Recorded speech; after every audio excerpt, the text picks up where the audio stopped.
ओम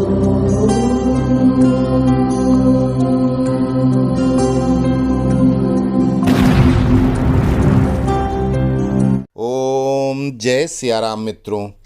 आज मैं कबीर को परमात्मा कहने वाले जेल यात्रा में बैठे झूठे ठग बाबा के एक चेले के प्रश्न का उत्तर श्रीमद् भगवद गीता के अध्याय 8 के श्लोक 9 के एक एक शब्द का सही अर्थ बताते हुए झूठे का पर्दाफाश करता हूँ। श्रीमद् भगवद गीता में भगवान ने अपने साकार और निराकार दोनों स्वरूपों के वर्णन किए हैं।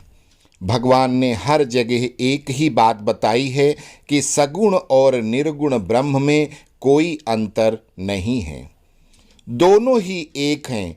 आप चाहे तो जल कहें या पानी कहें या आब कहें, वाटर कहें, वस्तुतः आप सिर्फ जल ही कह रहे हो। परमात्मा निराकार होते हुए एक धर्म की रक्षा के लिए कभी कभार साकार रूप में भी आता है, जैसे कि मैं अर्थात भगवान कृष्ण निराकार होते हुए भी साकार रूप में हूँ और आपके समक्ष हूँ। भगवान इसी अध्याय के 7वें श्लोक में कहते हैं कि तस्मात् सर्वेषु कालेषु मामनुस्मर युद्ध च मयि अर्पित मनोर्बुद्धिर मामे वैश्यस्य संशयम्। अर्थात इसलिए तू सब समय मेरा स्मरण कर और युद्ध भी कर। मेरे में मन और बुद्धि अर्पित करने वाला तू निसंदेह मेरे को ही प्राप्त होगा।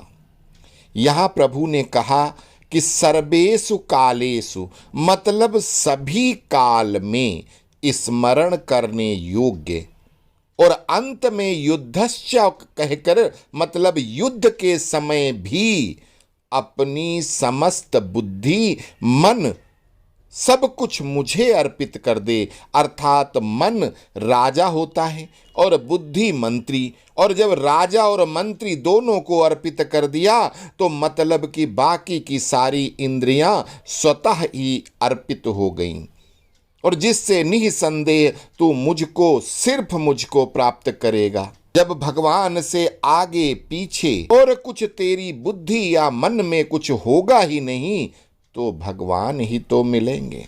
अब उसके अगले श्लोक 8 में कहते हैं कि अभ्यास योग युक्तेन चेतसा नान्यगामिना परमं पुरुषं दिव्यं याति पार्थानुचिंतयन्। अर्थात हे प्रथानंदन, अभ्यास योग से युक्त और अन्य का चिंतन न करने वाले चित्त से परम दिव्य पुरुष का चिंतन करता हुआ शरीर छोड़ने वाला मनुष्य उसी को प्राप्त हो जाता है।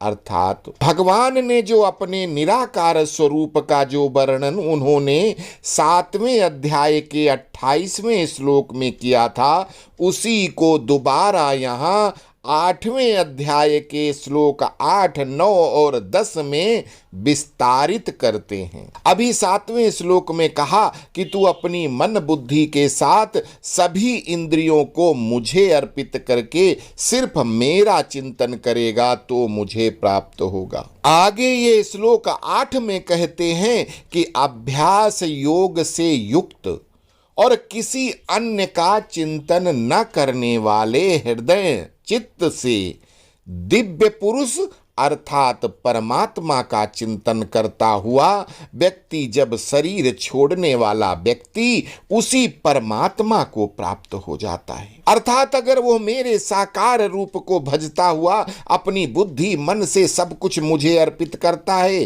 तो मुझ परमात्मा को प्राप्त होगा, या अगर वो मेरे दिव्य निराकार परमात्मा स्वरूप का चिंतन करता हुआ शरीर छोड़ता है तो दिव्य स्वरूप परमात्मा को प्राप्त हो जाता है। अर्थात दोनों ही स्थिति में वो परमात्मा को प्राप्त करता है। कब?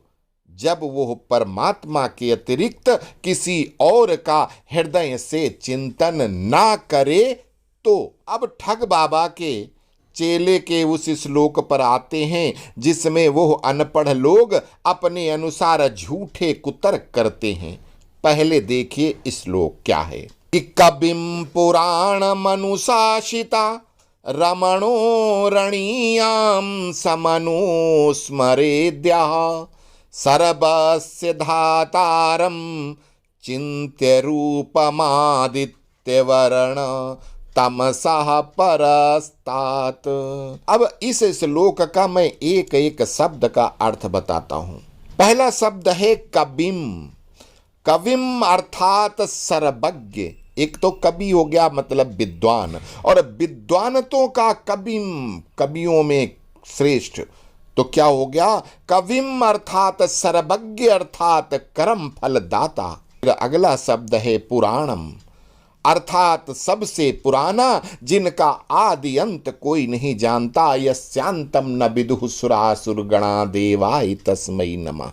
तीसरा शब्द है अनुशासितारम, अर्थात अनुशासिता। अनुशासिता का मतलब है नेत्र से ऊपर मन, और मन से ऊपर बुद्धि, और बुद्धि से ऊपर अहम, और अहम से ऊपर जो शासन करता है, जो सबका अहंकार नष्ट करता है, जो सबका आश्रय, प्रकाशक और प्रेरक है। वो कौन है? वो परमात्मा। उसको बोला गया अनुशासिता। वो परमात्मा अनुशासिता है, अर्थात कर्म फल प्रदाता है। अगला शब्द है अणोरणीयान समः, अर्थात अणु परमाणु, अर्थात परमाणु से भी सूक्ष्म, अर्थात वो परमात्मा जिसको मन बुद्धि आदि कोई भी पकड़ नहीं सकते, देख नहीं सकते। परमात्मा प्रकृति से परे है, अर्थात सूक्ष्मता से सूक्ष्मता की सीमा है। अगला शब्द है सर्वस्य धातारम। वो अनंत कोटि ब्रह्मांडों को धारण करने वाले, पोषण करने वाले, अर्थात सबका भरण पोषण करने वाले हैं। अगला शब्द है तमसः परस्तात, अर्थात अज्ञान से परे। तमसः अर्थात अज्ञान से परे, अज्ञान से रहित ज्ञान के प्रकाशक कौन? परमात्मा। अगला है आदित्य वर्णम, उनका वर्ण सूर्य के समान है, अर्थात वो बिना भेदभाव के सबको समान रूप से, सबको मन बुद्धि आदि को प्रकाशित करने वाले हैं, अर्थात उन्हीं से सबको प्रकाश मिलता है। जैसे सूर्य अपनी किरणें ये नहीं देखता कि वो जल पे पड़ रही हैं, थल पे पड़ रही हैं, पेड़ पे हैं, पौधे पे हैं, मनुष्य पे हैं, किस पे हैं, सबको समान रूप से सूर्य जैसे किरणें देता है, वैसे भगवान, वैसे परमात्मा सबको समान रूप से मानता है, सबको प्रकाशित करता है। अचिंत्य रूपम, अर्थात परमात्मा का स्वरूप अचिंत्य है, अर्थात वो मन बुद्धि आदि से चिंतन का विषय नहीं है, उससे बहुत आगे की बात है। अगला शब्द आता है अनुस्मारेत। इसका तात्पर्य कि सब कुछ परमात्मा की जानकारी में होता है, अर्थात उनको सबका स्मरण है। तो पूरे श्लोक का अर्थ एक साथ देखिए। अर्थात सर्वज्ञ अनादि सबके शासक, परमाणु से भी अति सूक्ष्म, सबका भरण पोषण करने वाले, अज्ञान से अत्यंत परे, सबको प्रकाशित करने वाले, सगुण और निराकार परमात्मा के चिंतन के लिए यहाँ अनुस्मरेत शब्द का प्रयोग आया है, अर्थात स्मरण के बाद उन परमात्मा को याद करना चाहिए। अब इस श्लोक के एक एक शब्द का अलग अलग अर्थ बता दिया मैंने, और जोड़कर भी बता दिया। अब यहाँ भगवान ने मृत्यु से पूर्व मनुष्य को क्या करना चाहिए, किस प्रकार ईश्वर परमात्मा का चिंतन करना चाहिए, जिससे प्राणी मरणोपरांत परमात्मा को प्राप्त कर सके। अर्थात उसको अपनी मन बुद्धि अहम सब कुछ प्रभु को अर्पित करके सिर्फ उनका चिंतन करना चाहिए। यही श्लोक संख्या 7 में है जो उन्होंने साकार रूप, फिर श्लोक संख्या 8, 9 और 10 में निराकार स्वरूप को चिंतन करने को कहा है। किंतु सभी श्लोकों का मतलब और भाव एक ही है कि सब कुछ भूलकर सब कुछ परमात्मा से मिला और उसी को अर्पित करके सिर्फ उनका चिंतन करते हुए प्राण छोड़ने से परमात्मा को प्राप्त होगा। तेरा तुझको अर्पण क्या लागे मेरा, जो कुछ मिला यही मिला, आपने ही दिया और आज मैं सब कुछ छोड़कर आपको ही दे रहा हूं। मेरा ना कुछ था, ना मैं लेके आया था और ना मैं लेके जा रहा हूं। मैं तो सिर्फ आपकी शरण में हूं। जब आपके ध्यान में सिर्फ परमात्मा होगा और कुछ कहीं का ध्यान होगा ही नहीं, परमात्मा ही मिलेगा। अब वो अनपढ़ ठग यहां आए एक शब्द कबीम का मतलब तो जानते नहीं, कबीम को कबीर बताने लगे। अनपढ़ गंवार भी कवि का मतलब विद्वान जानता है। कबीम शब्द लगते ही कवियों विद्वानों में सर्वश्रेष्ठ अर्थात सर्वज्ञ अर्थात परमात्मा है। वो अनपढ़ जाहिल इसको कबीर बताते हैं और कहते हैं कि गीता जी में प्रमाण है। ऐसे लोगों को सिर्फ एक ही उपाधि दी जा सकती है और वो सबको मालूम है कि बुद्धिहीन को किसी पशु के नाम के साथ कनेक्ट जब करते हैं तो क्या नाम देते हैं। ऐसे ही इन ठगों जिनको संस्कृत तो छोड़ो हिंदी भी पढ़नी नहीं आती, वो आपको वेद पुराणों के अर्थ समझा रहे। आशा करते हैं कि आप लोगों को विदेशी फंड प्राप्त कर रहे इन ठग बाबा के सनातन के विरुद्ध दुष्प्रचार समझ में आ रहे होंगे। इन ठगों की मुफ्त पुस्तकें लेकर जिस किसी ग्रुप पर यह घुसें, उनका विरोध करके सच से लोगों को अवगत कराएं, ठगों से सनातन को बचाएं।